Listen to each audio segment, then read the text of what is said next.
manejo de datos y zarazas de esas que son importantes, pero el concepto general del cual partimos nosotros es que esas cosas no fueron creadas por especialistas en inteligencia artificial, fueron creadas por especialistas en otras cosas que fueron desarrollando la inteligencia artificial.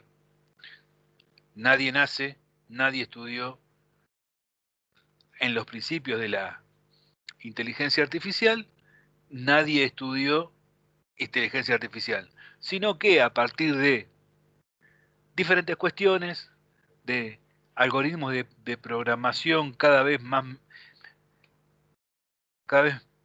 mejorados, cada vez pensados con la ayuda de otros criterios que no sean propiamente de la informática, como ser de la psicología, como ser de el conductivismo, como ser de otros lugares, todas esas profesiones, todos esos estudios se fueron complementando para que a partir de ahí pueda hacerse un análisis de datos, una serie de respuestas programadas muy acertadas, que es lo que es entre comillas, la inteligencia artificial. Y nosotros, en nuestra materia, lo que vemos es las cosas del pasado que se vuelven a usar porque han sido buenas ideas. Han sido buenas ideas que han representado alguna victoria importante sobre cuestiones que había de problemática en su momento. En un rato voy a insistir con esto y lo voy a profundizar un poco, o bastante. ¿Qué tenemos planificado para hoy? Para hoy vamos a empezar al, a lo bueno o a lo malo, hay que tratarlo primero. Después vamos a hacer la clase teórica correspondiente y la clase práctica. Y después, si hay alguna consulta puntual, la vamos a responder. Cuando digo lo bueno o lo malo, hay que tratarlo primero. Me refiero a darle las notas de los parciales y hacer una apuesta en común para todos, para que todos entiendan cuál fue la orientación, indistintamente de la nota que se hayan sacado. Y quizás explicarles algo que no se dieron cuenta en el momento del parcial o que puede llevarlos a haber confundido cosas. La formulación del parcial fue la siguiente. Fueron 14 preguntas divididas en grupos más o menos de 3. De 3 preguntas que hacen a alguna unidad particular de lo visto hasta ahora. Con, dentro de esos 4 grupos, preguntas que tenían que tener cumplimiento obligatorio para poder promocionar. Preguntas que estaban más cantadas y conocidas que el feliz cumpleaños, ¿no? Al momento de la corrección, una pregunta de ese grupo, una falla en esa pregunta, de esas obligatorias, diferenciaba si podías promocionar o no. Eso me llevó al momento de empezar a corregir, tuve que repensar esa situación porque, si bien se les dijo cómo tenían que responderse, si bien se les explicó qué tenían que responder y cómo, digamos que gran porcentaje respondió lo que se le cantó las regaladas ganas, cómo se les cantó la regalada gana, y sin haberme escuchado ni una sola vez de todas las diferentes clases donde machacamos sobre cómo tenían que responder. Uno hizo su mejor esfuerzo y trató de ver oro donde había otra cosa. Entonces se fue planteando el hecho de decir, mirá, la pregunta, por ejemplo, 6 y 7, que eran una de la de fibra óptica y el otro de otro medio guiado.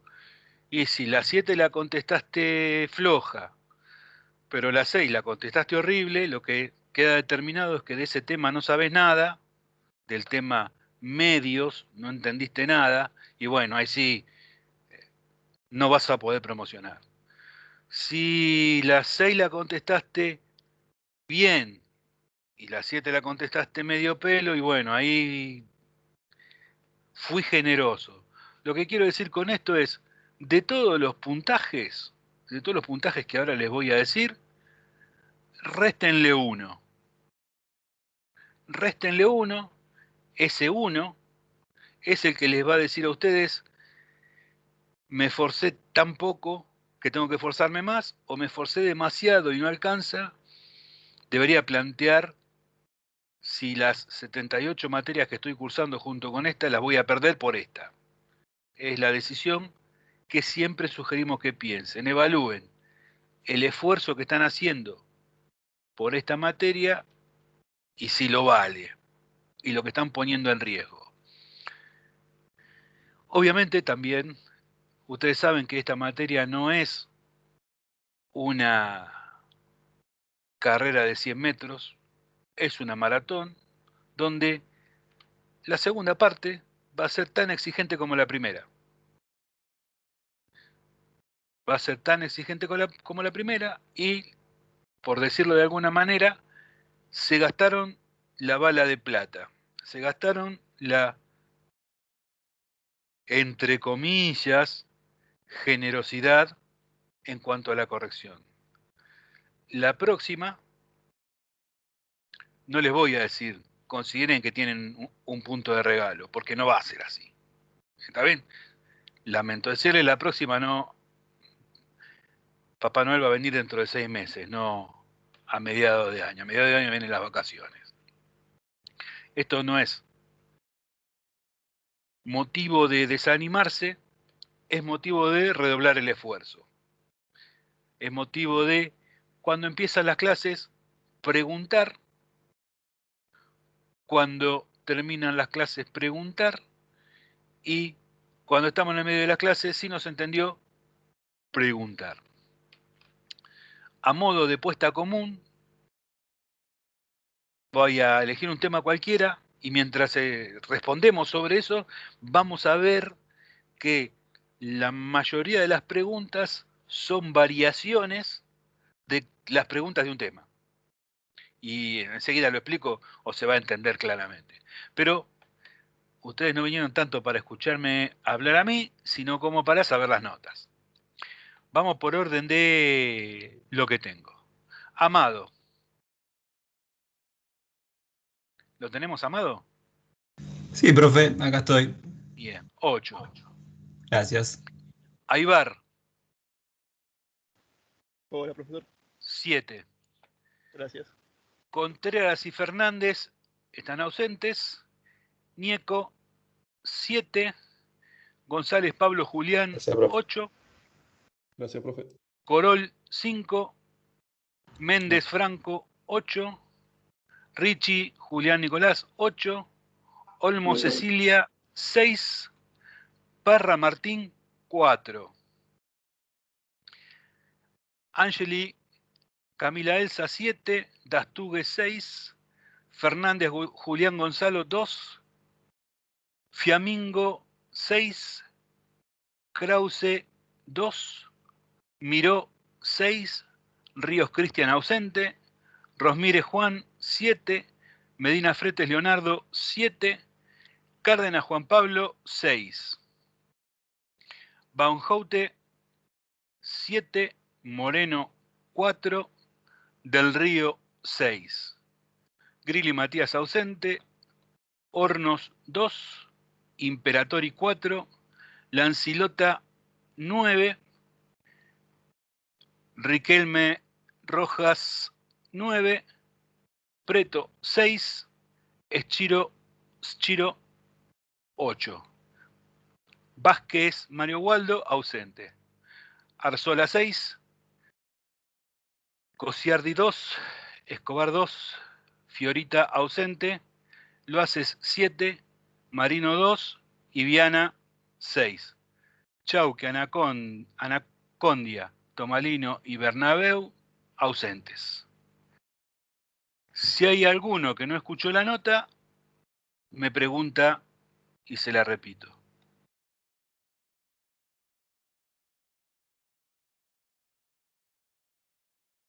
Excelente. Está todo Sí. bien, Carlos. Listo. Bueno, ahora vamos a hacer el breve repaso para poner en común todas las... Profe, una Sí. cosita. Perdón, no sé si después lo manda de forma oficial por mail o a un lado. No, porque lo tienen. Ok. Ahora vamos a lo que me parece más importante, la revisión esta. Elijo un tema cualquiera, ustedes sabrán cuál es. Espérenme que lo achico un poco esto, menos... Ahí está. Empieza con la pregunta 2 porque la pregunta 1 era poner su nombre y la pregunta 2 dice, una antena transmisora se caracteriza por su potencia de transmisión. Y acá viene la primera pregunta con variaciones. A un grupo le tocó, se caracteriza por su potencia de transmisión, a otro le tocó, se encarga de modular una señal, se encarga de transmitir una señal, se encarga de codificar una señal. Ni siquiera las tengo bien pensadas las preguntas. Y la forma de responder esto es recordando qué era una antena. La definición Cacho de fierro, profe. Exactamente. El cacho de fierro, la definición científica que le dimos al inicio de la clase. ¿Y les parece que una antena, que es un cacho de fierro, que no tiene ganancia, que no tiene pérdida, que lo único que tiene son pérdidas, puede modular una señal? Si se acuerdan del proceso de modulación, que era operar dos frecuencias, que a mí se me ocurra, con mis mínimos conocimientos sobre la vida, un cacho de fierro no modula, mucho menos codifica y mucho menos transmite. ¿Está bien? Y mucho menos pone potencia. ¿Para qué es necesaria una antena? Una antena transmisora es necesaria para irradiar la energía de una manera conveniente. Es decir, la antena transmisora se caracteriza por la forma en que irradia la energía, omnidireccional o unidireccional, por su lóbulo de radiación, si quieren. Lo que uno hace con una antena es, aguas abajo, usando las definiciones técnicas adecuadas, le coloca un transmisor. El que tiene la potencia de transmisor o de transmisión es el equipo transmisor, no la antena. Se hace un invento, que no me cansé de decirlo, que era un invento referido a una antena isotrópica, pero eso no habla de ninguna potencia que tenga la antena. Ni siquiera es una característica.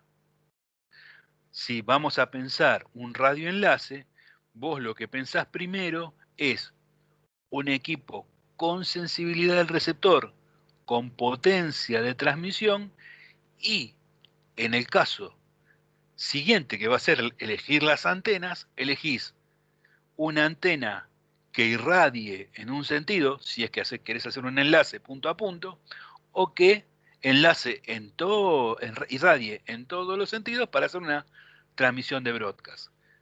Del lado de recepción, a vos lo que te interesa es la sensibilidad del receptor.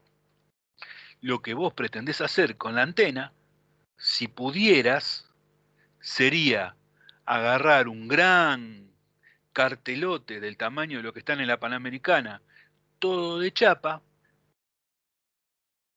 para que te funcione como elemento metálico que recibe energía electromagnética, todo eso lo concentras en un cable y se lo metes al receptor. El receptor, que tiene la sensibilidad, es el encargado de entender la potencia que recibe. Si no recibe una potencia que él pueda comprender de sus necesidades, ¿cuáles son las posibilidades? Y bueno, aumentás la potencia de transmisión, comprás una antena más direccional, agrandás este cartel de la Panamericana por uno que se vea desde la Luna, y si no, compras uno con mejor un receptor con mejor sensibilidad del receptor. Cada uno de los temas analice la pregunta que le tocó y analice lo que le respondieron. Después, durante el proceso de encapsulamiento, ¿cuál es la capa que para formar la PDU agrega un tráiler a la información de la capa superior? Márquela y describa cuáles son sus funciones en la hoja. La mayoría de los que respondieron esta se olvidaron de poner qué hace la capa 2. La capa 2, que es la que pone un inicio y un fin de trama, un encabezado y un tráiler, tiene, entre otras funciones, quizás una de las más importantes, el control de flujo. También tiene la corrección de errores, obviamente. Algunos intentaron explicar el proceso de encapsulamiento y las PDU a través de un dibujo que no se entendía. A ver, sí, el dibujo era claro porque estaba acorde a lo que se les había dicho, pero no tenía explicación. Que lleve un cuadradito donde dice H capa 3, H capa 4. La verdad, no significa que me estés explicando el proceso de encapsulamiento en el sentido de para qué sirve, por qué se usa y qué explica, cuál es la utilidad. Y lo que tienen que recordar, que lo explicamos con el pensador francés y el pensador holandés, creo que era, lo que uno hacía con este modelo de capas es permitir que cambios en una capa no implicaran cambio en todo el sistema. Si lo quieren explicar de otra manera, que puedan interactuar diferentes equipamientos a nivel de capa. Por ejemplo, y bueno, puedo hacer mi red Wi-Fi, capa 3, conectada a capa 3, puede interactuar con dispositivos que estén cableados mientras tengan capa 3. La utilidad de eso es que mientras cambie una sola capa, no tengo que cambiar ni el sistema operativo, la computadora, no tengo que cambiar todo el sistema, solamente cambiar una porción de ese stack de capas que tengo. Otra que tiene que ver con relación con las primeras preguntas es la de la topología bus. Acá también la topología tiene diferentes variaciones. La pregunta tiene diferentes variaciones. El procedimiento de la topología de bus es o consiste en un único medio de transmisión que puede ser un cable o que puede ser el aire, a donde todos los dispositivos se conectan y envían información a ese medio.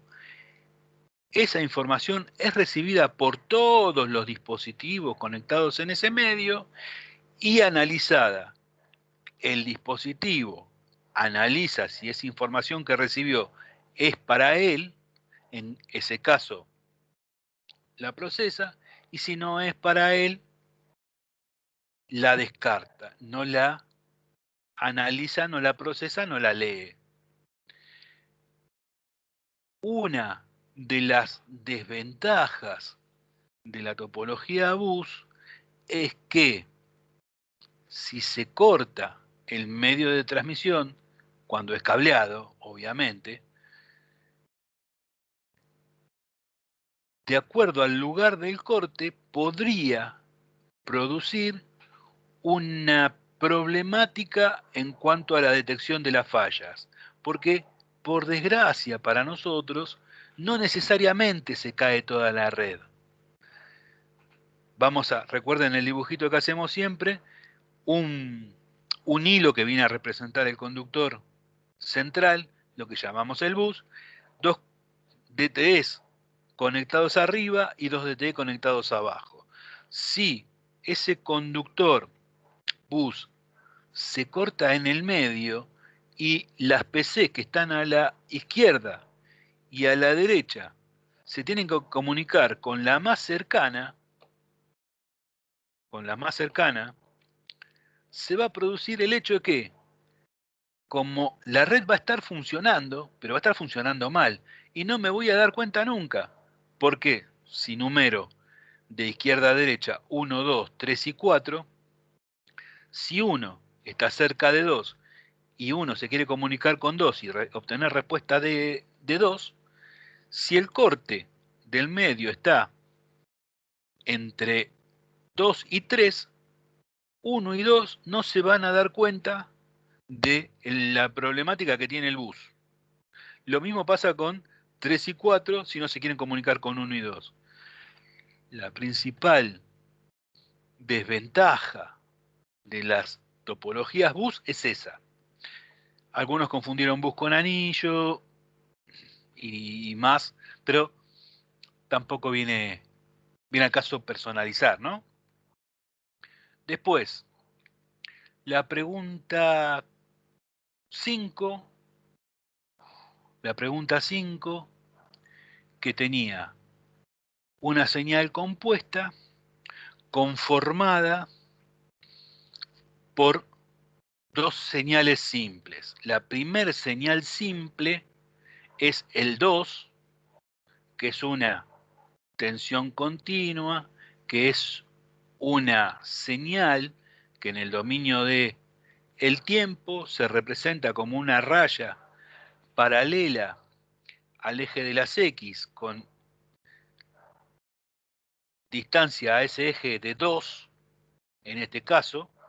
A alguno le habrá tocado 1, a alguno le habrá tocado 8, esos valores cambian, pero en el dominio del tiempo es una raya que indica tensión continua durante todo el tiempo. Esa es la primera señal simple. La segunda señal simple es una señal que en el ejercicio es cosenoidal. La diferencia entre el seno y el coseno es que uno está desfasado 90 grados respecto del otro, o sea que cuando el seno está en 0, el coseno, cuando el seno está en 0, el coseno está en 1, y como hay una fase adicional, que es ese pi sobre 2, el desfasaje se transforma en 180 grados. Cuando tenga que dibujar esa señal en el dominio del tiempo, la cosenoidal la voy a dibujar como una senoidal, pero que en lugar de arrancar de 0 e ir para arriba, arranca de 0 y va para abajo. Y repite perdónenme las expresiones no tan académicas, la montañita primera va para abajo y la segunda va para arriba. Eso es la gran composición respecto de la señal compuesta, la segunda señal simple.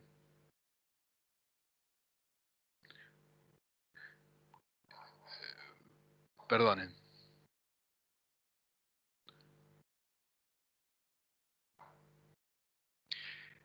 Eso es respecto de la segunda señal simple.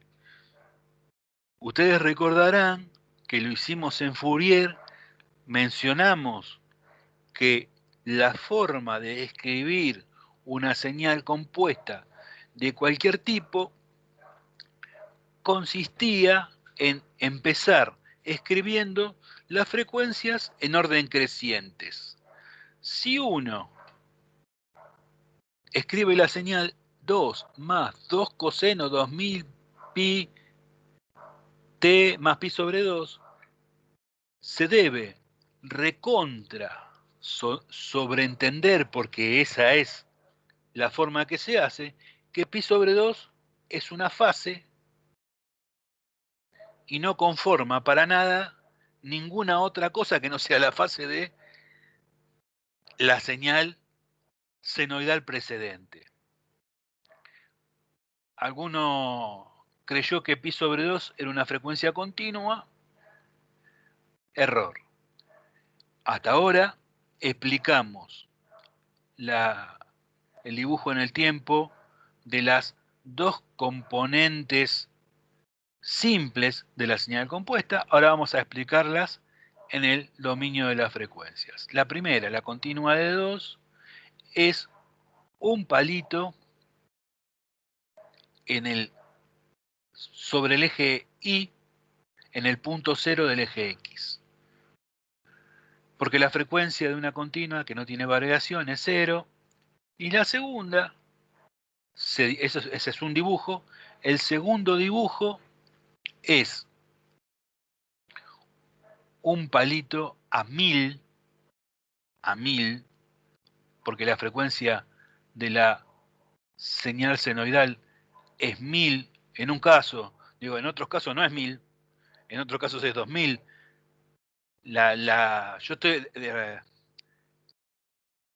Yo estoy hablando sobre lo que veo. Si a vos te tocó una SDT igual a 8 más menos 2 coseno de 2pi 1000, sacar la frecuencia no tiene que hacer ningún cálculo.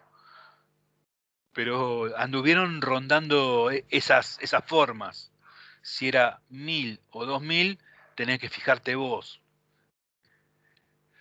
Lo que decía es que la amplitud de la segunda señal dibujada en el dominio de las frecuencias corresponde a el valor de frecuencia determinada en el eje X, y la amplitud que diga la componente en la fórmula. Creo que siempre fue 2, en los 4 temas fue 2, la que cambió es la continua. Porque la continua lo que hace es, el tercer dibujo que tenían que hacer, el tercer juego de dibujos que tenían que hacer, era la resultante. ¿Y cómo se dibuja en función del tiempo la resultante o la señal SDT? Como suma de una continua más una alterna cosenoidal. Y bueno, lo que ocurre es que la alterna cosenoidal, en lugar de dibujarse sobre el eje X, toma como nuevo eje el valor de la continua precedente.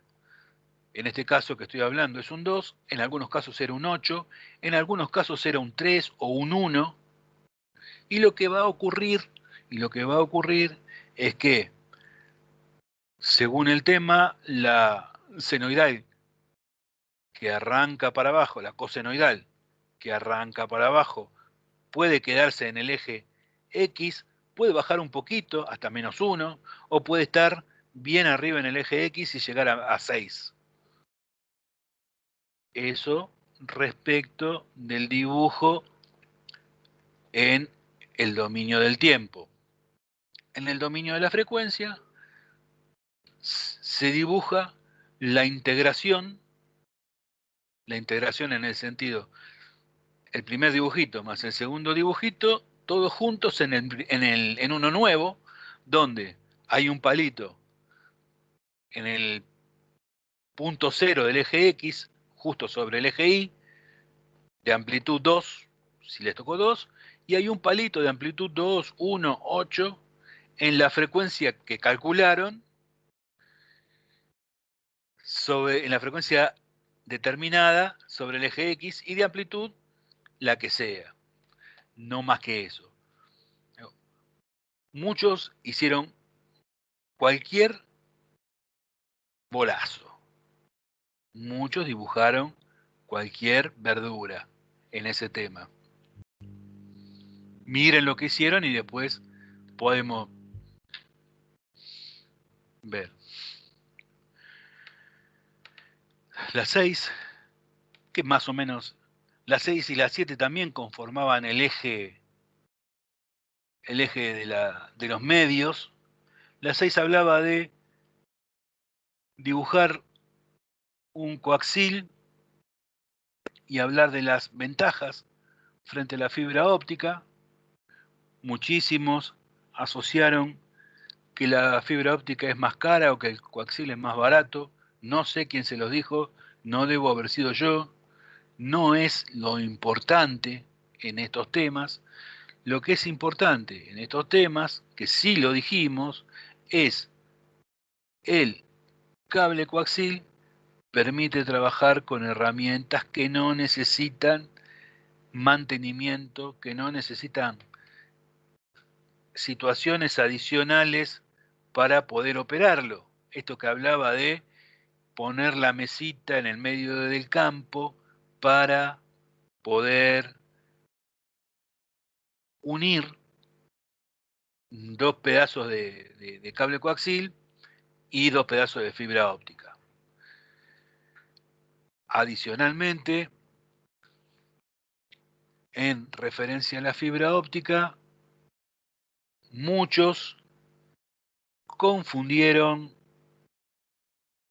algunas pérdidas,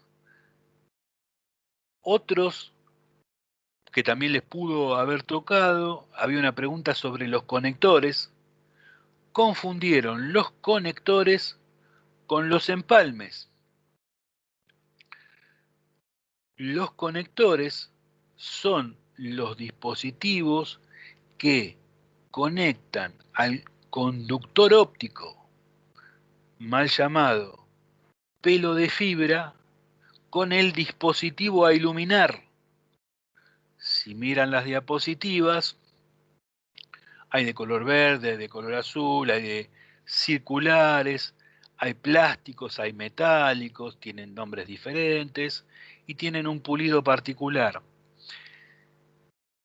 Las preguntas variaban, en los demás temas variaban, y lo que sí, esas pérdidas no las puedo evitar. Son inevitables, pero no porque haya hecho fusiones, porque estoy poniendo mecánicamente dos pelos de fibra, enfrentando dos pelos de fibra mecánicamente, y no tengo otra forma de hacerlo. No puedo, como hacía con los cables, enrollarlo en un tornillo, no puedo empujarlo y que haga contacto de tipo mecánico en ningún lado. Esa pérdida de 0,5 es una pérdida que es inevitable, pero no es extrínseca. Tampoco es intrínseca porque no tiene que ver con el pelo de fibra. Es una pérdida que existe porque yo necesito conectar a los dispositivos. Si no necesitara conectar ningún dispositivo, esa pérdida no existiría. Tampoco veo el sentido de tirar un cable de fibra para no conectar dispositivos. Pero cuando hago el balance de las potencias en juego, que está en el PowerPoint, está el dibujo y todo, está en la cuenta y todo, estoy obligado a considerar la pérdida de los conectores porque son medibles y son mesurables en todo momento. Una variación de esto respecto de los medios, específicamente de los ópticos, que no me acuerdo cuál era el orden, todos asumieron que los conductores ópticos son la fibra óptica. Lamento desilusionarlos, lamento traerles a la memoria el ejemplo que cuando se dio, hablamos en clase, de un ejercicio, una explicación que le gustaba mucho dar a Alberto, y que era el otro profesor de la cátedra, y que siempre le gustaba tomarla, y que probablemente lo homenajeara,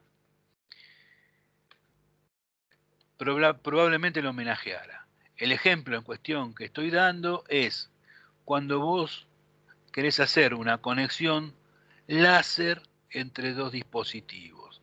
La conexión láser, como ustedes ya saben, es la luz láser, es óptica. Está dentro del rango de las luces, de las frecuencias ópticas, dentro de las longitudes de onda de la luz. Entonces, cuando hablo de medios ópticos, digo, si se refiere a medios guiados, el pelo, conductor óptico, cable de fibra óptica. Pero también si se refiere a todos los medios, el otro medio que existe es el aire. Nadie le dio ni 5 de bolilla a eso. El siguiente punto, esperen que encuentro, era el de, según el tema también, las antenitas. Un ejercicio tradicional de decibeles y dBms. Más allá de que alguno pudo haber cometido errores de interpretación, el caso que voy a hablar es uno que tenía 3 antenas y 2 partes. La primera parte, calcular un tramo. Las 3 antenas estaban una a distancia de la otra y la del medio a distancia de la siguiente. Conformaban 2 tramos. Se daba información y lo que había que hacer era calcular potencias, sensibilidad del receptor, atenuación en el medio. Ejercicios que se hicieron 10 millones en el trabajo práctico. Lo que la mayoría omitió es el hecho de que la segunda pregunta de eso, la segunda parte de esa pregunta, te decía, mirá, un transmisor lo tenés de 40 dBm y otro de 30 dBm. Resulta que vos tenés que comprar uno solo. ¿Cuál comprás? ¿El de 30 o el de 40? Explicá por qué. La mayoría decidió omitir ese paso. Olvidarlo, no lo vio, no sé. Ahí lo importante es la explicación y los pocos que llegaron a eso, algunos se confundió en la explicación. El 9... Profe, disculpe que le interrumpa. Sí. De curioso, la respuesta, ¿cuál era? Porque me acuerdo que puse algo, pero no sé si está bien o no. Y después lo vemos. A ver. Ok. Porque depende de la justificación que hayas puesto. Si vos me decís, elijo el de 40 porque voy a poder transmitir a mayor distancia. ¿Y quién te dijo que yo quiero cambiar de lugar mi fábrica donde tengo la antena? ¿Me explico? Vos podés decir, elijo el de mayor potencia porque me aseguro que le llegue más fuerte la señal al receptor. Es una buena respuesta. Ahora, meter la distancia ahí cuando yo tengo la fábrica donde la tengo es otro asunto.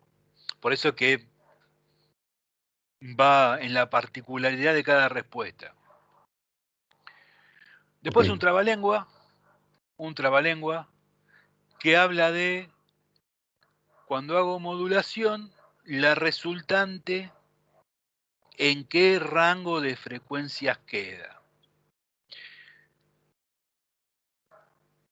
Yo tengo una señal que llamo moduladora, que es del orden de las bajas frecuencias. Tengo una señal que llamo portadora, que es del orden de las altas frecuencias, que es esa señal que viaja libremente en el aire. La señal moduladora no viaja libremente en el aire, viaja mal en el aire. El resultado del procesamiento de la modulación de la portadora con la moduladora termina siendo una señal modulada que tiene los beneficios de poder viajar con la magia y la gracia que viaja la portadora, llevando la información de la moduladora. Obviamente, la resultante, la señal modulada, está en el rango de frecuencias de la portadora.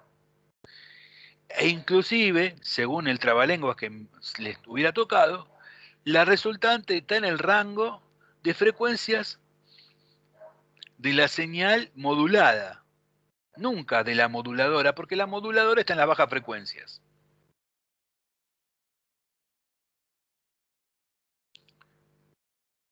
Otro, a algunos les tocó PCM, a algunos les tocó modulación delta, a otros les tocó espectro expandido. No sé si fue en esta comisión, tampoco importa mucho. El hecho de que expliquen o que hayan escrito, lo hizo una mujer científica, negro, no aporta nada a eso, porque espectro expandido, lo que es interesante, más allá del dato de color, lo que es interesante es que amplias el espectro, y donde antes usabas un rango acotado, ahora lo amplias mucho para que no te lo puedan intervenir. Modulación delta, de acuerdo a las que les tocó, pudieron haber contestado delta, delta adaptativa o PCM también. Lo que era importante era hablar de los ruidos de cuantización, cosa que muchísimos olvidaron, omitieron miserablemente. Y la pregunta siguiente tenía que ver con a ver qué habían entendido de modulación delta y hablaba de cuáles parámetros son fijos en alguna de estas modulaciones delta o modulación delta adaptativa, y además en la selección múltiple había agregado algunos delirios de cuando consumo estupefacientes y se me da por escribir. Quien cree que el desplazamiento cuántico es algo que tiene sentido fuera de las películas y de las películas de ciencia ficción, lo felicito, pero en la ingeniería, o por lo menos en lo que estamos viendo nosotros, es lo que me sale cuando tengo sobredosis de desenfriolito. Y el estado del cuanto, otro delirio más. Otra pregunta retorcida, tan sencilla que suele parecer muy retorcida. Las cadenas largas de cero son indeseables en una transmisión siempre que ello implique no emitir voltaje. La pregunta en sí, la respuesta en sí por verdadero o falso, no tiene trascendencia, lo que tiene es la justificación. Lo importante acá está en lo que justifiques. Muchos dijeron, verdadero porque tengo que usar HDB3 o B8ZS. Falso porque tengo que usar HDB3 B8ZS. Nine. No es verdad. vos podés usar HDB3 o B8ZS siempre y cuando tu codificación previa no sea Manchester. O sea, Manchester, recuerden que no miraba niveles, miraba intervalos de subida y de bajada.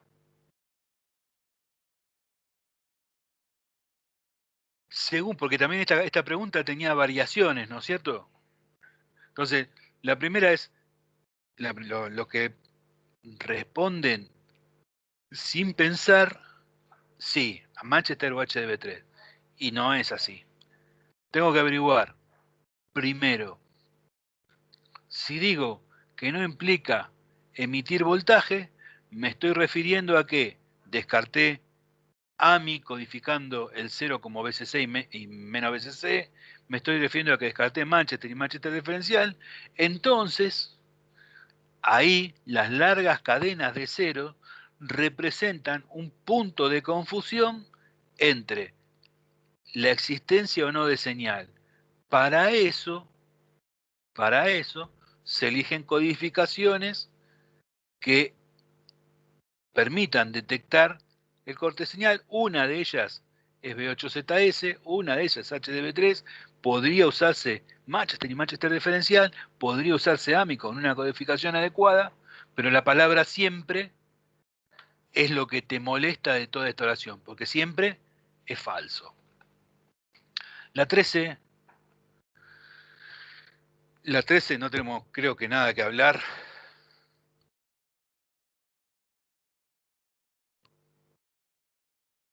Es el bendito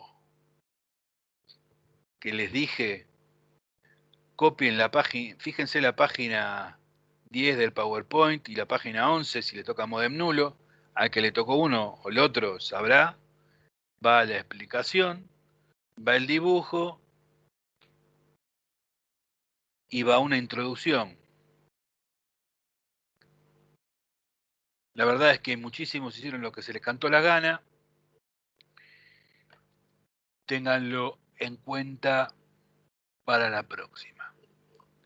Por último, que tiene que ver con el trabajo práctico 5, la última parte, esta pregunta también van a encontrar variaciones de lo mismo.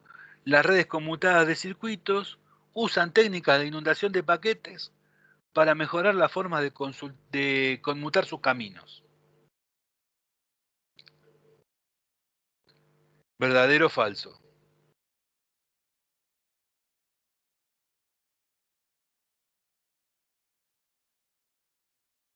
No quiero contestar nada porque no sé qué contesté en el parcial. Bien. La técnica de inundación de paquetes.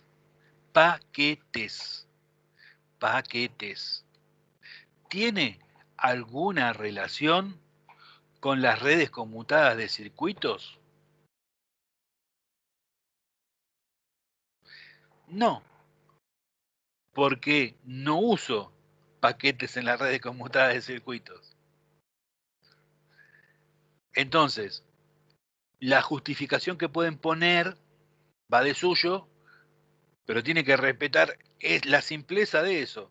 Es una técnica que no se utiliza en esto, se utiliza en las redes de paquetes, como mínimo. Y otra confusión importante, la señal analógica simple es siempre aperiódica. Las variaciones de esta pregunta fueron: la señal analógica puede ser aperiódica, la señal analógica es periódica o siempre periódica. Una señal analógica simple puede ser periódica o aperiódica.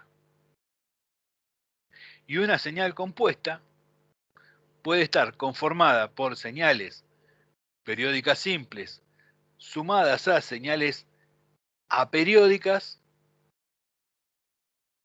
o no.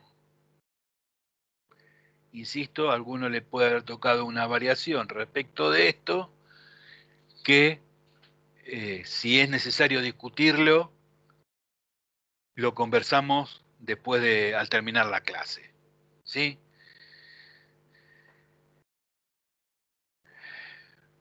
Viene el mensaje esperanzador. Los que le fue mal, consideren que no le fue mal por nada malo, no quiero decir, o sea, le fue mal porque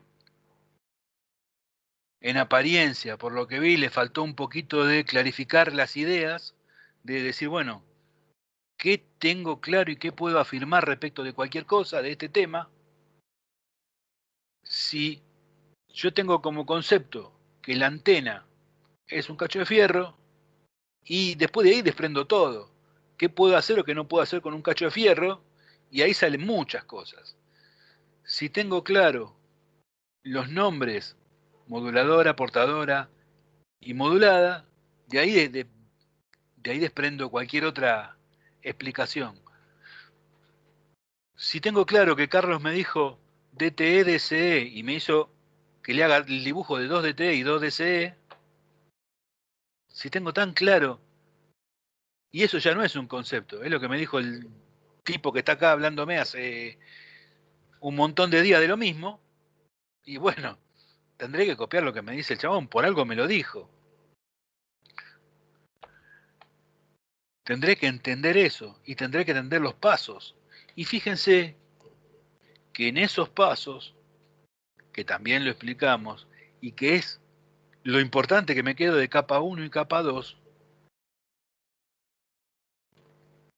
el asunto principal es siempre que de una u otra forma controlo el flujo. Controlo que el salame que está transmitiendo al nodo o el nodo que está transmitiéndole al cliente no se zarpen con la transmisión, no me tapen de información porque yo no puedo procesarla. Eso es lo más importante de la capa 2, es lo más importante que se ve también, lo hacemos acá en modem nulo, lo hacemos acá cuando el DTI y el DCE se hablan y cuando se hablan dos DCE a distancia. Más que eso, respecto a esto, no tengo para hablar. Sí, después de que terminemos con los temas, si alguno tiene consultas para hacer, encantado de hacerlo, de responderles y de discutir. ¿Qué se puede mejorar? Una cosa que me llamó la atención es que tuvieron, me parece a mí, buena cantidad de horas para hacer todo y hubo gente que no respondió todo. Ustedes sabrán cuál fue el asunto. Bien, dicho esto, no me queda otra cosa que empezar con la parte de producirles dolor, inconmensurable llanto y, por sobre todas las cosas, aburrimiento. Ahora tenemos que hablar de las redes de conmutación de paquetes. Lo habíamos dicho, son un avance, el avance final, porque hubo un paso intermedio, que fueron las de conmutación de circuitos virtuales. La red de conmutación de paquetes sirvieron para que cosas que se habían evaluado como ineficientes en las redes de conmutación de circuitos pudieran mejorarse. Vamos a tratar de identificar características de las redes de paquetes, cómo es su funcionamiento o cómo esperamos que sea el funcionamiento de una de una red de paquetes. Históricamente, vamos a hablar de protocolos usados en los inicios de las redes de paquetes, porque IP no nació de un repollo, sino que IP, que es un protocolo de paquetes propio de capa 3, se basó y se montó sobre otros protocolos que tienen características que los hacen agruparlos en las cosas de paquetes, en las redes de paquetes, si bien no son totalmente de paquetes. Creo que todos saben que la teoría de la evolución dice que los pájaros descienden de los dinosaurios. Si ustedes encuentran unívocamente una relación entre un pájaro y un dinosaurio, 10 Nobel le van a tener que dar. Pero sí hay algo. Y voy a ejemplificar. El pájaro sería el protocolo IP con su formato de paquete y todas las cosas que lleva el protocolo IP, que quédense tranquilos, no desesperen, lo vamos a ver. Y el dinosaurio sería la red X25, que trabaja con paquetes, pero no hace lo mismo que una red de paquetes tradicional. La red de paquete X25 conmuta circuitos virtuales. Una red de paquetes no conmuta circuitos. Pero la red de X25 trabaja con paquetes. Que una red de conmutación de circuitos no trabaja con paquetes. Son los pasos intermedios para llegar a la actualidad. Otra red deforme, si quieren llamarlo de alguna manera, es la red ATM. La red ATM trabaja con celdas. ¿Las celdas son paquetes? No, son celdas. Pero es una red que se usó, que sirvió, funcionó, pero después le está dejando cada vez más paso a las redes de paquetes. Y también la vamos a explicar, porque todas estas, X25, ATM, Frame Relay, tienen las características que tenemos que identificar, que fueron mejoras y que no podemos olvidar que en una red las vamos a necesitar.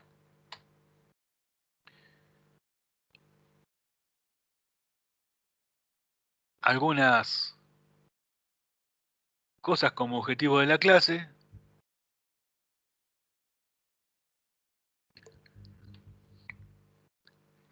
Al término de esta clase vamos a saber todo esto, o deberíamos entender todo esto, pero para terminar hablando de lo que vamos a saber en la clase, primero tenemos que empezar. Con esto, que tienen que hacerse carne en todos nosotros, lo que decimos es, las redes de telecomunicaciones tienen un crecimiento histórico que si me fijo en esta parte, el desarrollo en el tiempo se va haciendo así. Esto nacen en el 30 y pico, 40 y tantos, llegan hasta el 60, 70, acá en la Argentina llegan a los 80,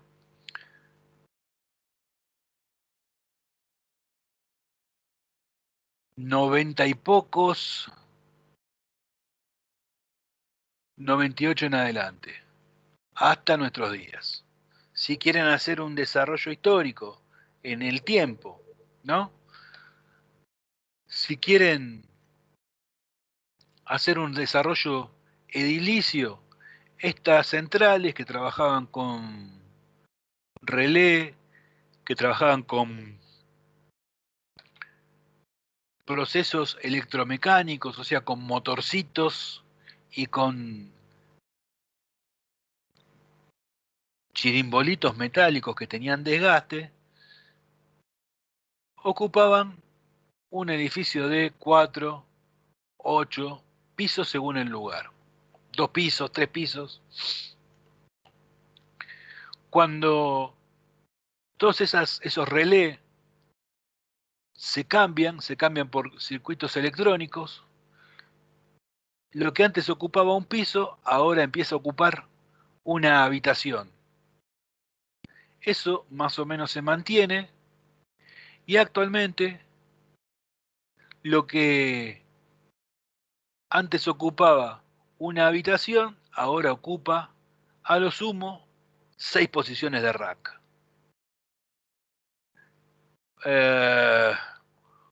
A los fines del tamaño, una cajonera adentro de una pieza. Insisto, este te ocupaba todo el piso, este te ocupaba una habitación y este te ocupa una cajonera adentro de la pieza. Decimos que la conmutación de circuito por FDM o por TDM eran llamadas redes analógicas y acá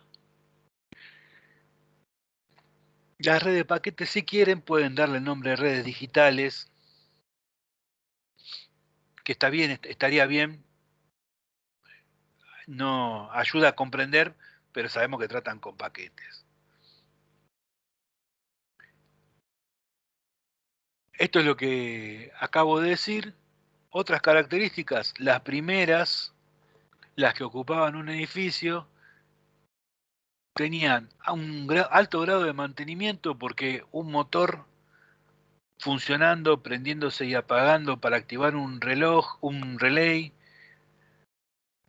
juegos mecánicos tienen desgastes, todas ruidosas, muy ruidosas. Los tipos que trabajaban en estos lugares terminaban todos sordos. Es una de las enfermedades profesionales de los trabajadores telefónicos, aunque no lo quieran reconocer. Cuando esto se moderniza, de las TDM pasan a las FDM, que son más pequeñas que las anteriores. Algunas son digitales y reduce el consumo eléctrico, reduce la temperatura, reduce el ruido. Obviamente, cuando digo reduce la temperatura, uno tiene que pensar, esto era el infierno, las viejas eran el infierno, pero estas no es que eran el Polo Norte, ¿eh? Estas también eran centrales donde hacía un calor importante y tenían un costo importante de refrigeración. Obviamente, no es lo mismo refrigerar todo un piso que refrigerar una habitación. Y cuando fueron avanzando en esta reducción del tamaño, muchísimo más cómodo es refrigerar una cómoda adentro de una pieza que toda la pieza, mucho menos consumo energético de refrigeración. Algunos cambios que hubo, y ahora vamos a hacer una comparación.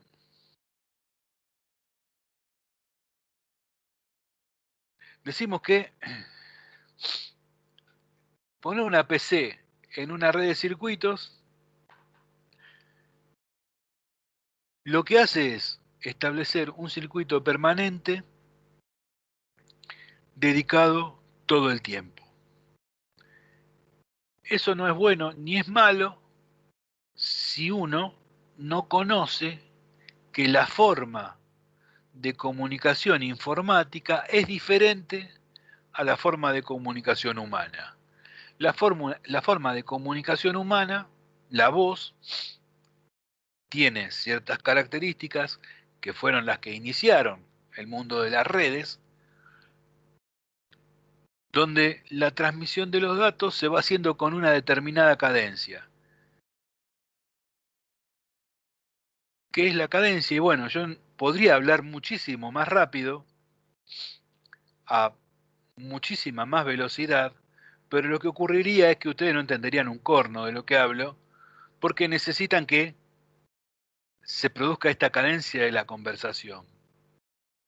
En cambio, las transmisiones informáticas, al revés de las transmisiones de voz, lo que hacen es, durante periodos muy breves de tiempo, transmiten gran cantidad de información y luego, durante largos periodos de tiempo, no hacen nada. Ejemplo,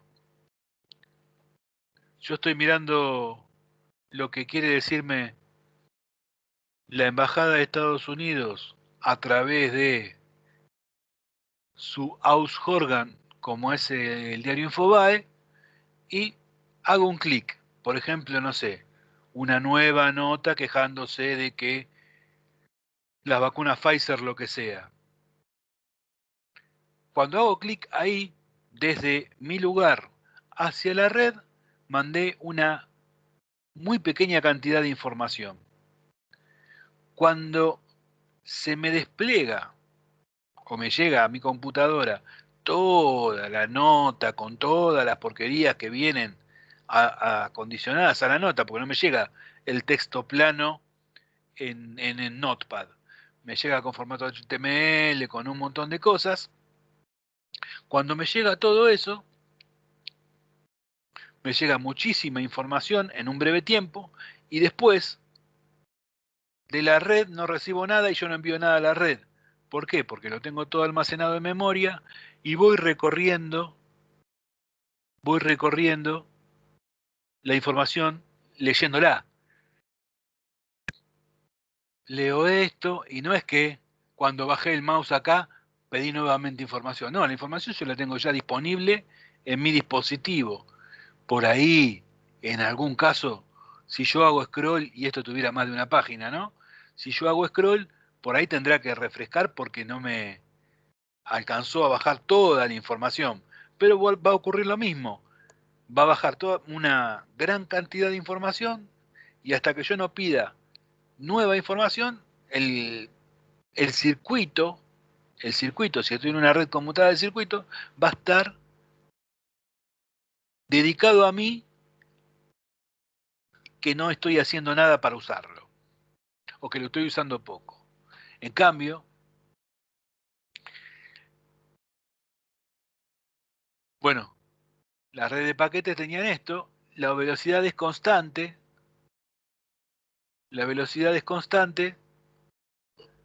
en cambio las redes de paquetes, la velocidad final va a depender del nodo de atención y del dispositivo final. Si yo tengo una... Está mal asociarlo a la computadora, porque puedo tener cualquier cosa, pero es muy fácil. Si yo tengo una 486, voy a tener una velocidad de envío y de recepción de datos. Si yo tengo una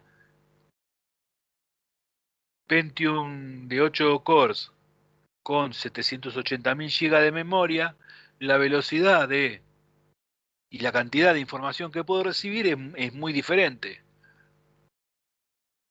Y la que puedo transmitir también. El aumento de tráfico no genera rechazo a la transferencia, por esto que habíamos visto en algún momento de circuitos bloqueantes y circuitos no bloqueantes. En la red conmutada de circuitos, cuando no podía armar un circuito te decía, no, negro, no te puedo dar servicio. En la red conmutada de paquetes, tengo que bufferear tu pedido hasta que te pueda dar servicio.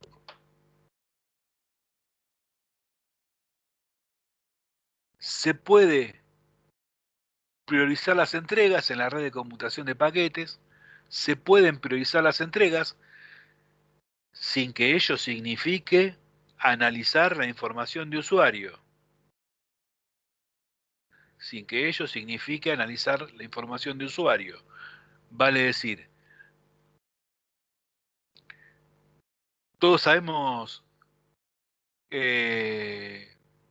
HTML, ¿qué puertos se utiliza en una computadora? HTTP. El 80.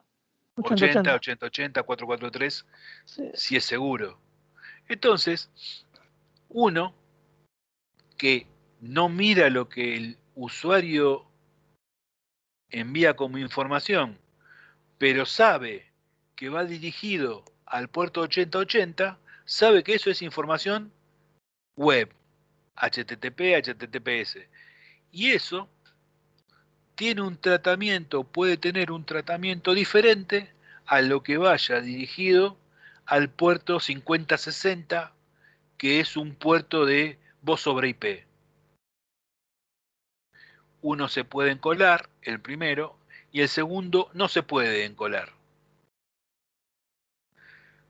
Si transmito video o recibo video, a partir de mirar el protocolo, de saber que el protocolo de capa 4 es UDP y que va dirigido a un puerto de video, no me acuerdo cuál puede ser, yo ya sé que esos tipos están intercambiando video, por más que no sepa qué video es. Si están intercambiando videos familiares o videos de asesinatos o videos de cómo fabricar bombas, como red no lo sé, pero sé que están intercambiando videos y sé que ese tráfico de videos tiene que ser tratado de una manera diferente a cómo se trata el envío de un mensaje, de un datagrama que vaya dirigido al puerto 110, que es de FTP. La diferencia entre la cadencia de las redes conmutadas de circuito es las ráfagas en las redes conmutadas de paquetes.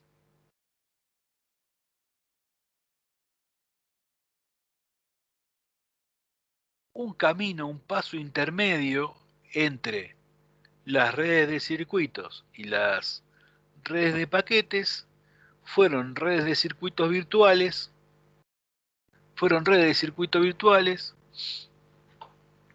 que trabajaban con paquetes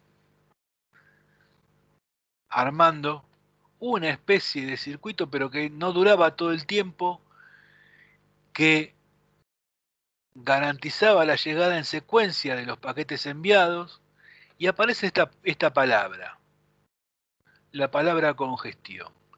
La congestión es algo que cuando las redes se masifican, las redes conmutadas de circuitos y las redes de datagramas o paquetes se masifican, era algo que antes no se conocía, y que cada vez va a tomar mayor importancia. En las redes de circuitos virtuales, cuando se cae un nodo del circuito, se hace caer todo el circuito y hay que rehacerlo y se rearma automáticamente. En cambio, las redes de datagrama, como contrapartida, como desventaja, se debe incorporar información de cada paquete para su ensamblado final.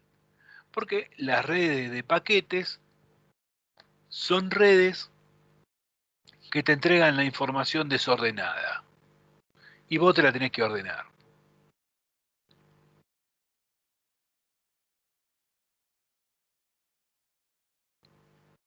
En el datagrama se busca que no haya caída de nodos y las congestiones son superadas sin grandes problemas. Esto, remárquenlo si pueden, anótenlo, porque las congestiones son superadas sin grandes problemas si se implementan las técnicas adecuadas del control de congestión. Lo voy a explicar como si una red de paquetes fuera la autopista Buenos Aires, la autopista del oeste que nos lleva a Microcentro antes de la pandemia. Ahora, la verdad que ahora no sé cómo será el viaje a Microcentro por autopista, no sé si habrá las brutales congestiones que había en el peaje, pero bueno, ¿Cómo hacemos? ¿Cómo superamos una congestión teniendo un modo de actuación que la evite? Lo primero, la mejor forma de superar una congestión es buscar no tenerla. Primero, haciendo a las entradas a la autopista una autorización de ingreso, digamos, un control de ingreso. Segundo, poniendo precios caros en el peaje para que no pueda usarlo todo el mundo. Lo planteo, esto no pasa en las redes, pero lo planteo como una de las soluciones donde vos evitás las congestiones, ¿no? Y el tercero, que se había utilizado en las autopistas, que se utilizó en un momento, después se dejó de utilizar, ahora no sé, era, y bueno, cuando tenés una fila de 10 autos, 20 autos, cuando la fila llega hasta Liniers, déjalo pasar gratis.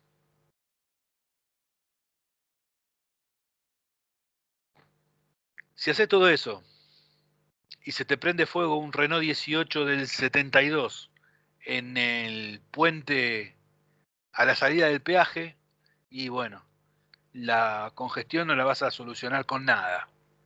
¿Está bien? Quiero decir con esto, la congestión, por más que vos tengas muy buenas técnicas, a veces no podés hacer magia y se te produce igual. Y muy importante, a diferencia de las redes de circuitos conmutados, inclusive las redes de circuitos virtuales, no hay que establecer ningún camino. En las redes de paquetes, la red de datagrama, los caminos son los que el Espíritu Santo le dirige a los paquetes. Cuando profundicemos en la vida real sobre las cosas y la gestión de los paquetes, vamos a ver que ahí no actúa ni el Espíritu Santo, ni Dios, ni Jesucristo, sino el diseñador de la red y el que decide qué hacemos con los paquetes que no son para nosotros y que tendríamos que hacer algo. Después lo vamos a ver. Anoten la palabra Default Gateway. Una hermosa tablita, página 8 del PowerPoint 7, donde las explicaciones que están puestas acá suelen ser tomadas para las preguntas multiple choice de la segunda parte. No necesariamente somos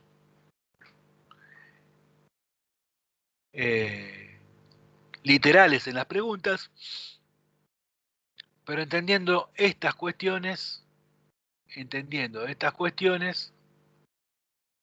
teniendo claridad en esto, uno se da cuenta de muchas cosas.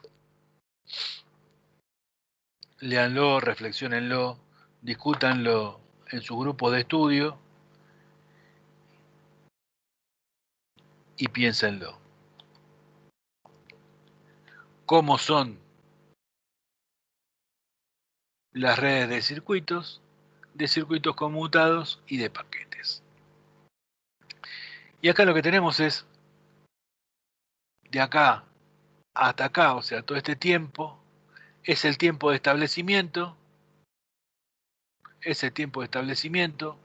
donde desde un inicio hasta la aceptación del circuito, la confirmación del circuito, tengo el primer paso de una red conmutada de circuitos, el tiempo de establecimiento, que es el mayor para estos tres pasos: establecimiento, intercambio de información y desconexión. Este es el que más demora de estos tres pasos.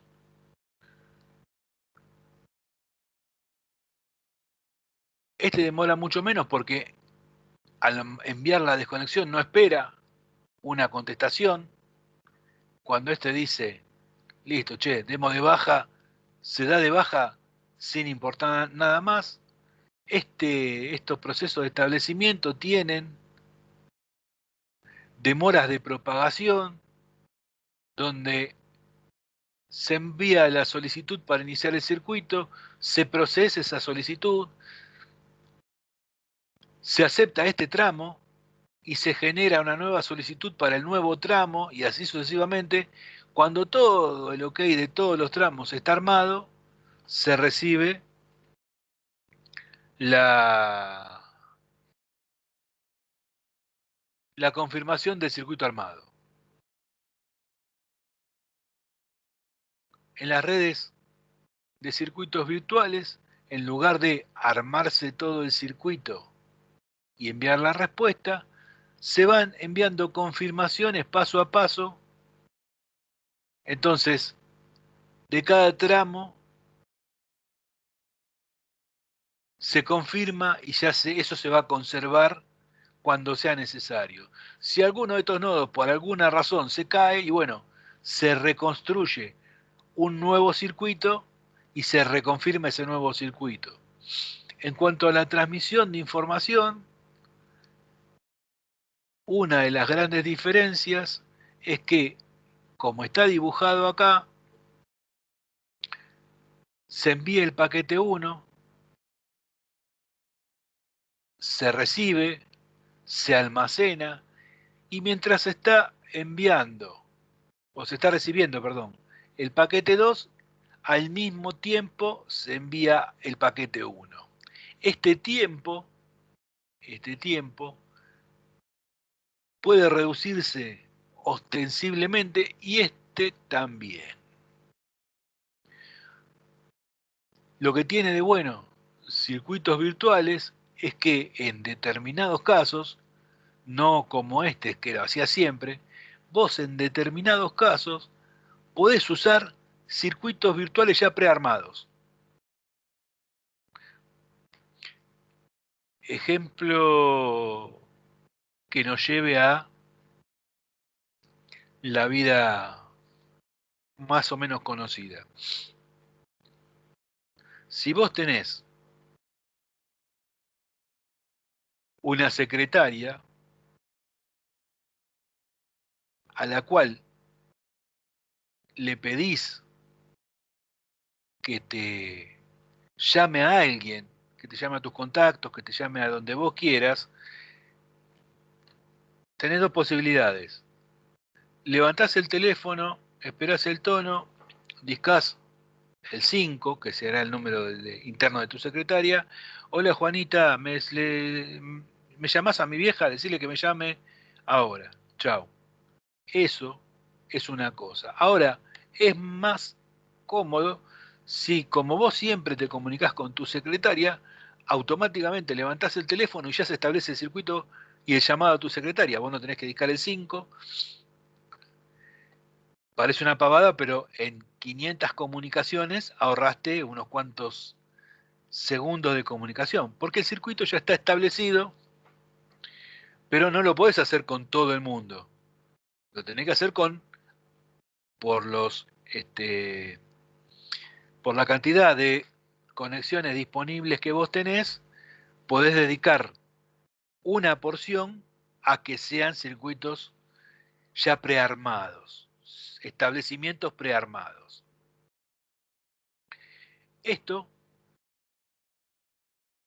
el hecho de reducir los tiempos de almacenaje y procesamiento de los paquetes también es importante, porque no es lo mismo que yo reciba el paquete 1, le chequee todo que esté bien y recién ahí lo transmita, a que a este paquete 1 lo suba acá a mitad de la recepción y sin que le haya chequeado casi nada, lo retransmita.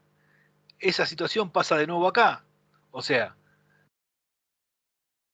en el tiempo que estos 3 paquetes fueron enviados de A a B, estos 3 paquetes los subo hasta acá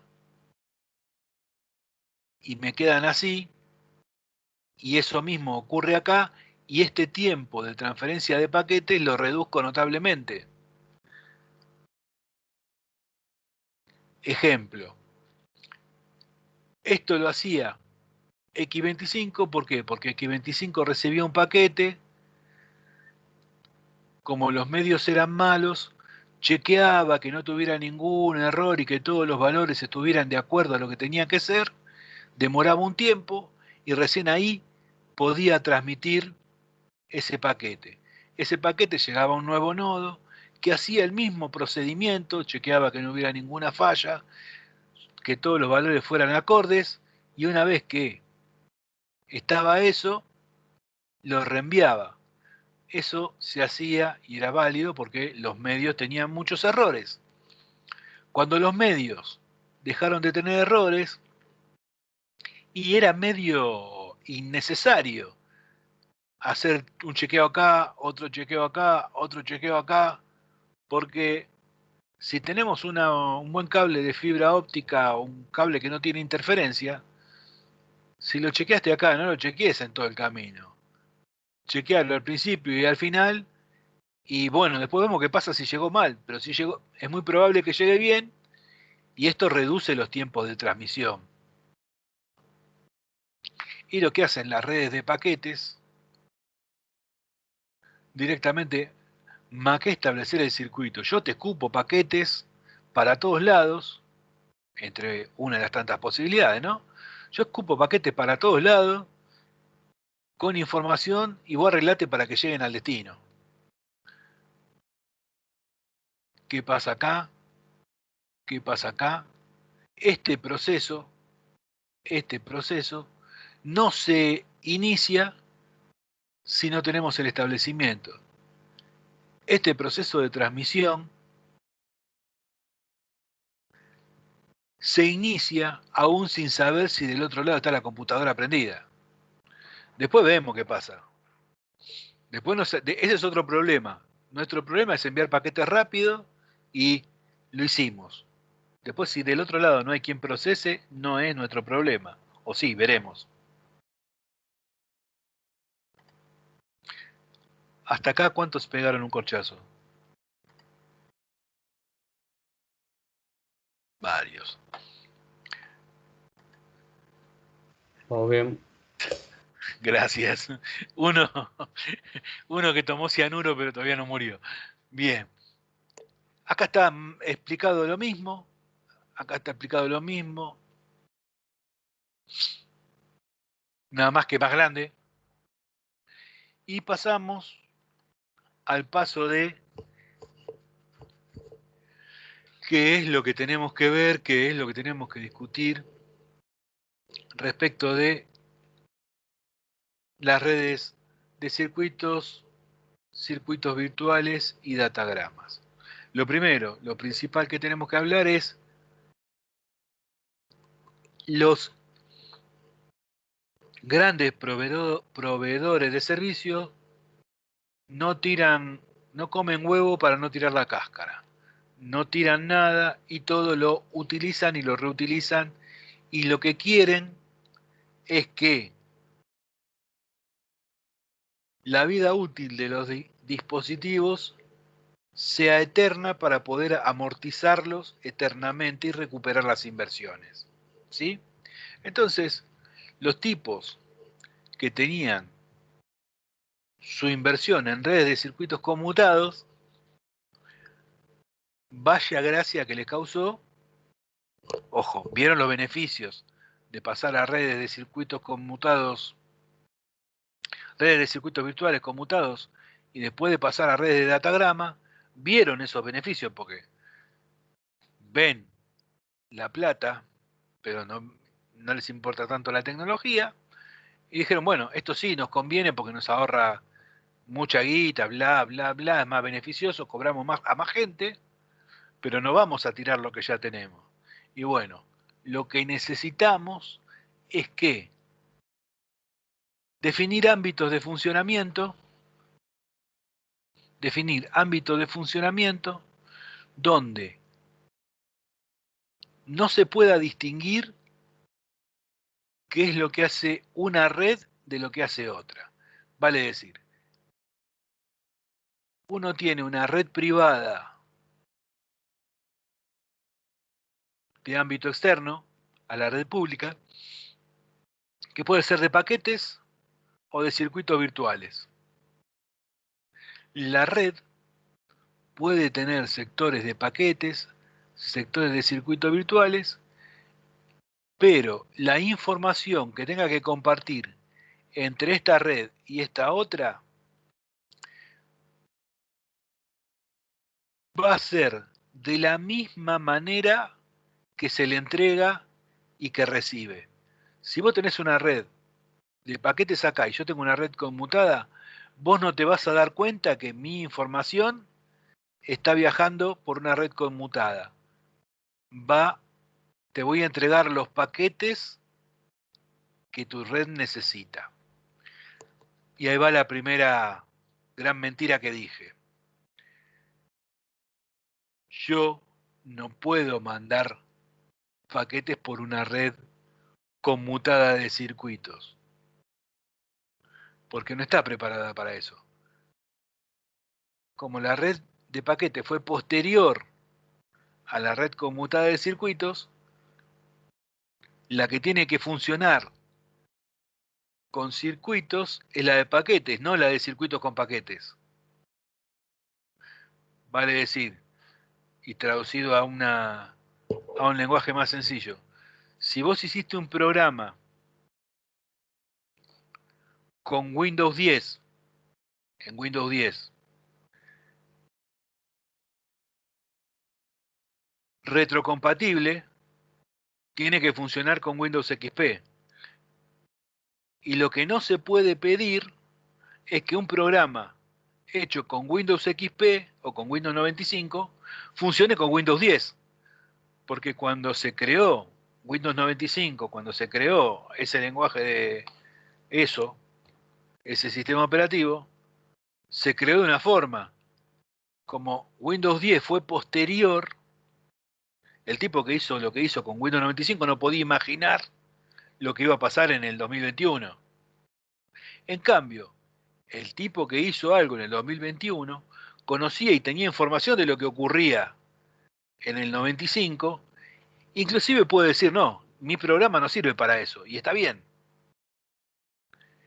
El diseñador de la red de paquetes puede decir, no, mirá, mi red de paquetes, si vos la vas a usar en un ámbito público, no lleva redes conmutadas de circuito. En cambio, el diseñador de redes conmutadas de circuito en un ámbito público no puede decir, ah, sí, mi red va a llevar paquetes, porque no sabía que iban a inventar los paquetes. ¿Se entiende?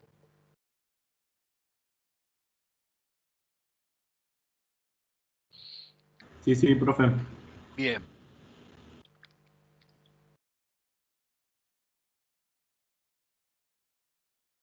Obviamente lo que se cae de maduro es que si el tipo que diseñó redes de paquetes, fabrica redes de paquetes, le dice a los grandes compradores, no, mirá, mi red de paquetes no es compatible con la red conmutada de circuitos, le va a vender equipos a Mongo. Le va a vender equipos a Mongo.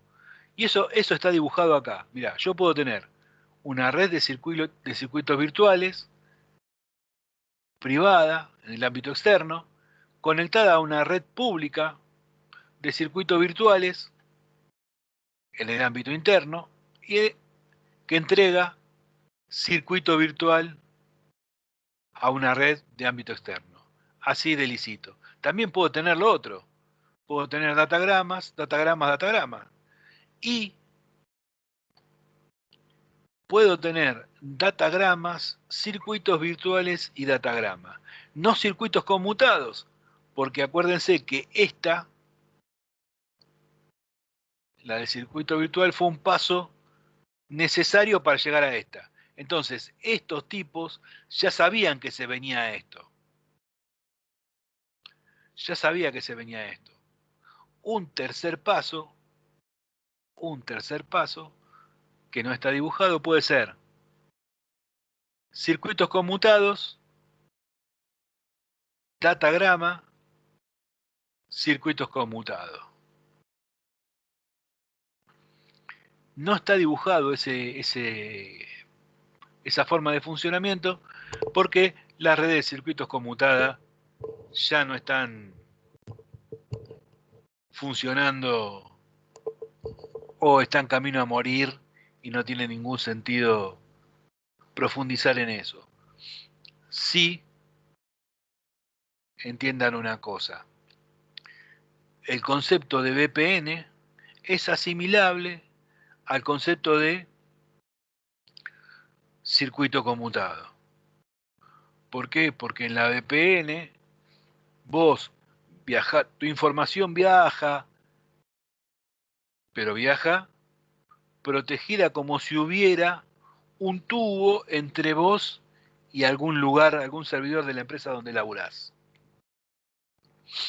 Esta explicación no quiere decir que adentro de la red pública se utilicen circuitos conmutados. Simplemente que la idea de tener un circuito único está buena,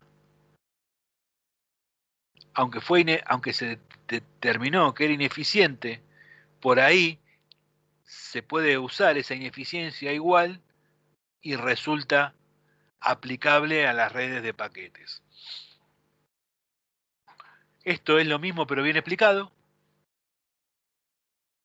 Esto es lo mismo pero bien explicado. Y acá más de lo mismo pero también mejor explicado. Algunas ventajas y desventajas.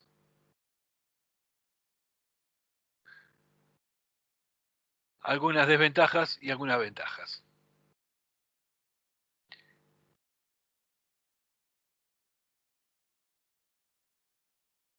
Gráficamente lo mismo. La oración que nos compete es esta: la red externa es independiente de la red interna. La red privada es independiente de la red del cliente.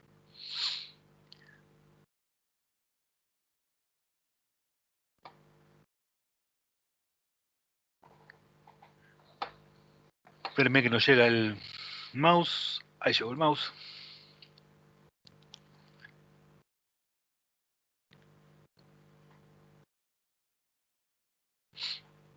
Características del uso del servicio externo.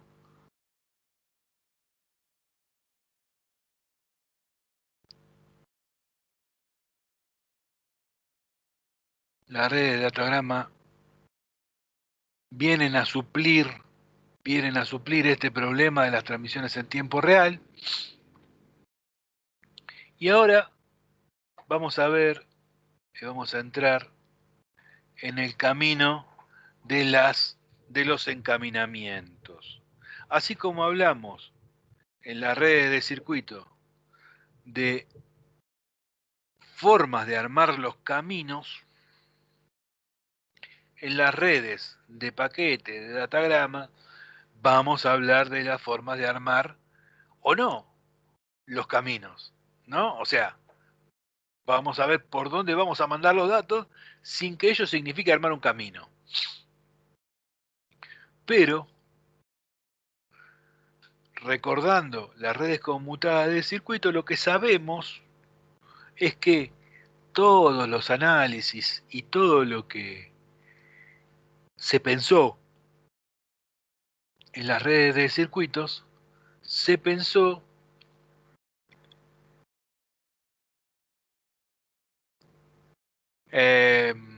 ¿cómo lo puedo decir? A partir de datos históricos.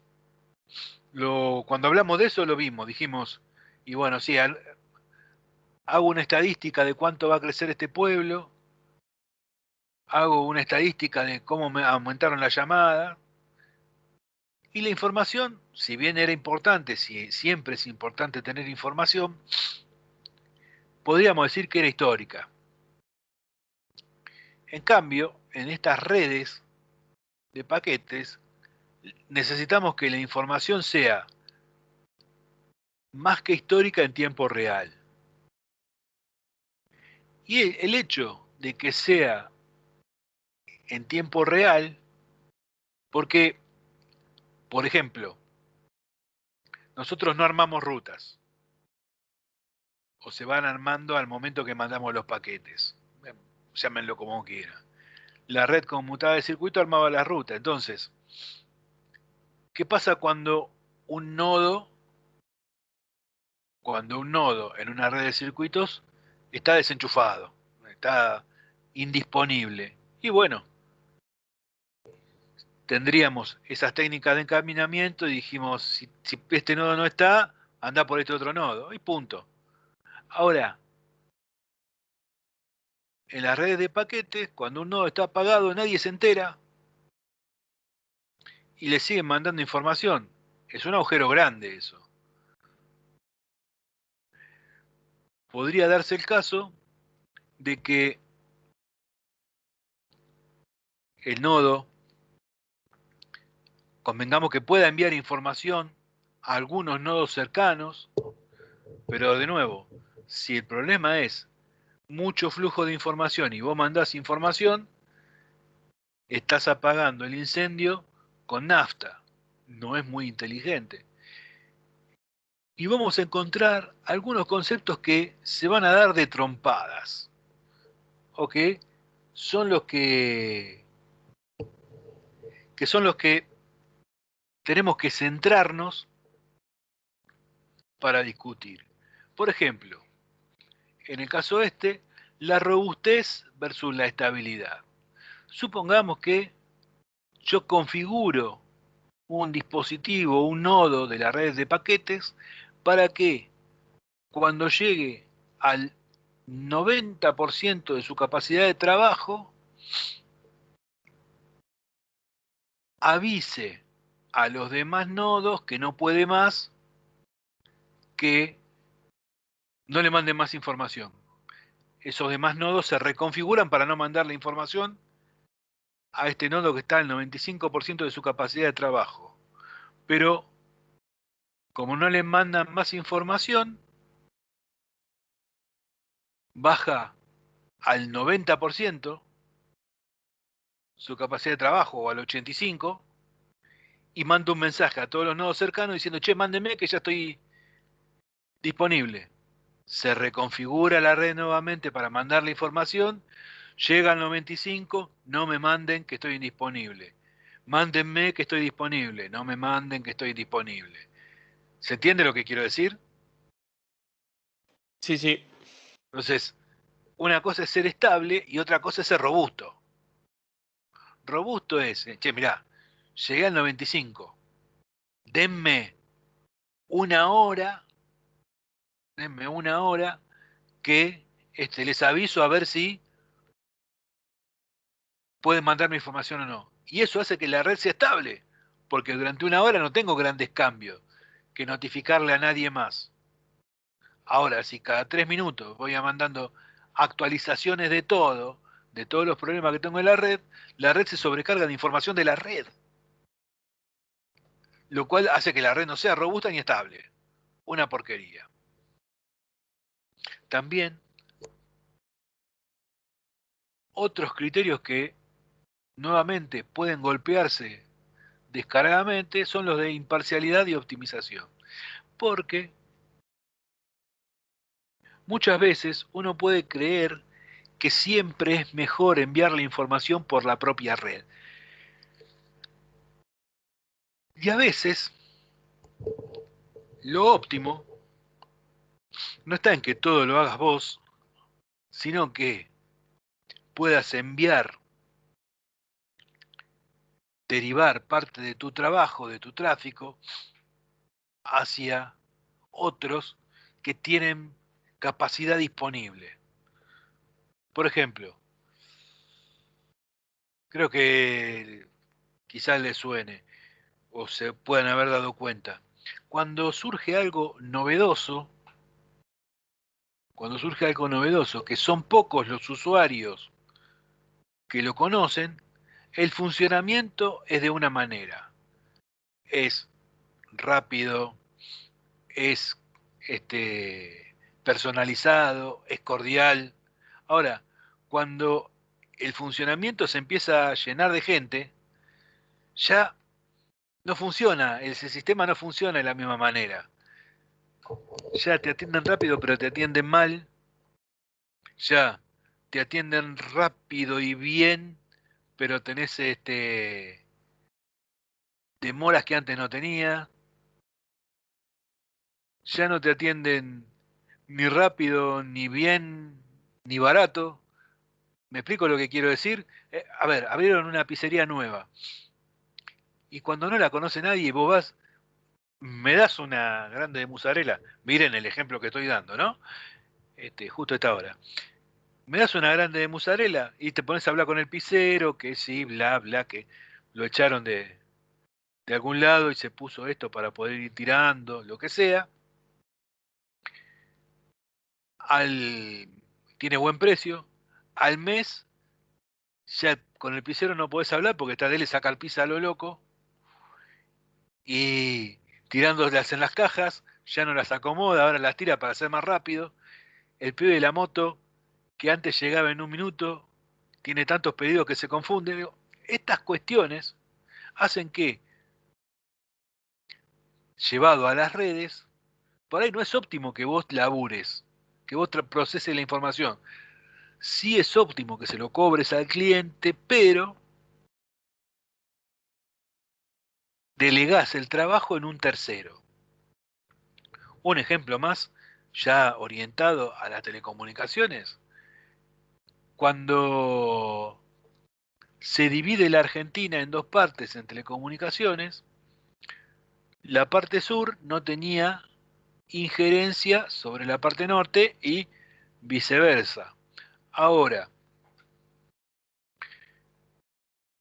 a Telefónica le interesaba que sus clientes tuvieran servicio o recibieran su servicio en las cataratas del Iguazú, y a Telecom le interesaba cobrarle a los clientes que estaban en el lago Perito Moreno. Ninguno de los dos empresas tenían instantáneamente infraestructura. ¿Y qué es lo que hacían? Bueno, mirá, respetemos, seamos imparciales y óptimos, y yo te reservo a vos, Telecom, en Perito Moreno, una determinada cantidad de usuarios que van a estar conectados a mi red, pero van a creer que usan algo de Telecom hasta que vos lo armes, y vos me haces lo mismo de tu lado. Ejemplo, Tuenti. Uno cree que Tuenti es una empresa de telecomunicaciones. Sépanlo, Tuenti usa todo lo de Movistar. Entonces, vos creés que Tuenti es mejor que Movistar, pero resulta que es lo mismo. Esos son los conceptos de imparcialidad y optimización.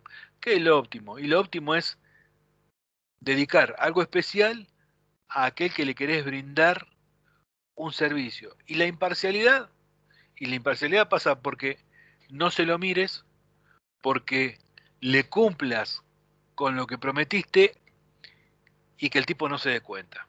No se dé cuenta de lo que le está pasando en la red.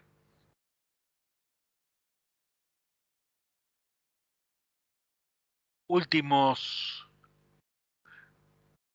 No, vamos a hacer una cosa. Quiero seguir un cachito más. Vamos a parar acá. Son las 9 menos 10. Paramos hasta las 9 y después seguimos.